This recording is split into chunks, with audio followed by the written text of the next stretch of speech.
କାଲି ରାତିରେ ହଠାତ୍ ନନା ଫୋନ କଲେ ହାପି କଣ କରୁଛୁ କଣ ନାହିଁ ମୋର ପାଠରୁ କଣ ବାହାରିଗଲା ପ୍ରଭୁଙ୍କର ସବୁ ସେଇ ଉପର ବାଲାର ଖେଳ। ନମସ୍କାର ସମସ୍ତଙ୍କୁ। ଆଜି ବାବା ଧବଳେଶ୍ୱର ପୀଠକୁ ଆଇଥିଲି।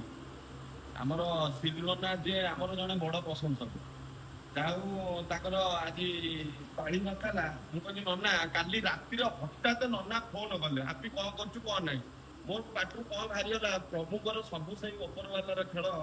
ମୋ ପାଠୁ ଭଡିକି ବାହାରିଗଲା। ମୁଁ କହିଲି ନା କାଲି ଯିବି ଆଉ ଟିକେ ଅରୁଆ ଡାଲମା ହବ ତ ନା ଏଇ ଗୋଟା କଥା ହବ। ମୁଁ ସାଙ୍ଗେ ସାଙ୍ଗେ ନଗେଇଲି ଦାଦାକୁ ଆଉ ଦାଦା କାଲି ସିମଲା ଫୋନ କରିଛନ୍ତି ଯିବ ହଁ କହିଲେ କାଲି ଯିବା।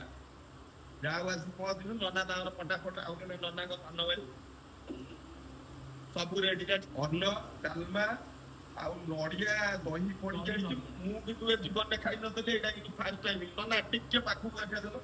ଦହି ନଡିଆ ବିଲକୁଲ ଖିଆ ହେଇନଥିଲା। ଆଳୁ ଚକଟା କାଗଜ ଲେମ୍ବୁ ଆଉ ଲୁଣ ମାନେ ସବୁ ସେଇ ପ୍ରଭୁଙ୍କ ଇଚ୍ଛା। ମାନେ ମୋ ମୁଣ୍ଡରେ ନଥିଲା। ବୋଧେ ବର୍ଷ ତଳେ ଧବଳେଶ୍ୱରଙ୍କ ପାଖକୁ ବାବାଙ୍କ ପାଖକୁ ଆସିଥିଲି।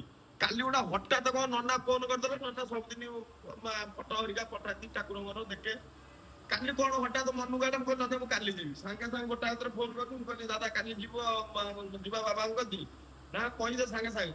ମୁଁ ଏଠୁ ମୋ ପାଟରୁ ତ ବାହାରି ଯାଇଛି। ଆଜି ଯାହା ହଉ ପ୍ରଭୁଙ୍କ ପାଖରୁ ଆଇଲେ ପ୍ରଭୁଙ୍କ ପାଖରେ ପ୍ରସାଦ ପାଇ ପୁଣି 4ଟା ବେଳକୁ ଖରା ନଉଥିଲେ ଯିବୁ ଆଉ।